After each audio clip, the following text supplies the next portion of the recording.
Hello, my name is Martin Luther King Jr., and I would like to talk to you, the listener, so that I may give you a brief glimpse of my history to educate and unite. In the winter of 1955, a seamstress named Rosa Parks took a stand that would ignite the flames of change in the heart of Montgomery, Alabama. By refusing to give up her seat to a white passenger on a city bus, she challenged the oppressive laws of segregation, setting the stage for a pivotal chapter in my life and in the struggle for civil rights. As a young pastor newly arrived at Dexter Avenue Baptist Church, I found myself thrust into leadership, becoming the spokesman for the Montgomery Improvement Association, which led the Montgomery bus boycott. The boycott, lasting 381 days, was more than a protest against a bus policy. It was a declaration by the African American community that we deserve dignity, equality, and respect. Our nonviolent resistance was met with hostility, violence, and legal challenges, yet it also showcased the power of unity and the strength of our resolve. The eventual desegregation of the Montgomery buses was not just a local victory, it was a beacon of hope and a template for nonviolent protest across the nation. The years that followed were a whirlwind of activism and advocacy. In 1957, I helped found the Southern Christian Leadership Conference, SCLC, aiming to harness the moral authority and organizing power of black churches to conduct nonviolent protests in the service of civil rights reform. This period was marked by both triumphs and trials as we sought to dismantle the entrenched system of racial segregation and discrimination in the South and beyond.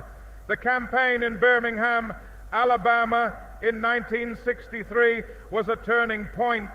The city was a bastion of segregation, and our efforts to desegregate it were met with brutal force by the police under the direction of Commissioner Eugenia Bull Connor. The images of peaceful protesters, including children, being attacked with dogs, and fire hoses shocked the world and galvanized its support for our cause. It was here, in a Birmingham jail cell, that I penned Letter from Birmingham Jail, a defense of civil disobedience and a call to the conscience of the nation. The March on Washington for Jobs and Freedom in August 1963 was a watershed moment. Standing before the Lincoln Memorial, I shared my dream of a nation where my children would be judged not by the color of their skin, but by the content of their character. The I Have a Dream speech articulated the hopes and aspirations of the civil rights movement and is remembered as one of the most powerful and eloquent expressions of the struggle for justice and equality. The following year brought both triumph and tragedy. The Civil Rights Act of 1964 was a monumental achievement, outlawing discrimination based on race, color, religion, sex, or national origin. Yet the path to equality was marred by violence, including the tragic bombing of the 16th Street Baptist Church in Birmingham, which claimed the lives of 4 little girls. The Poor People's Campaign, envisioned as a broad-based, multiracial coalition, aimed to address the underlying economic conditions that perpetuated inequality. It was a reflection of my belief that civil rights were inextricably linked to social and economic rights.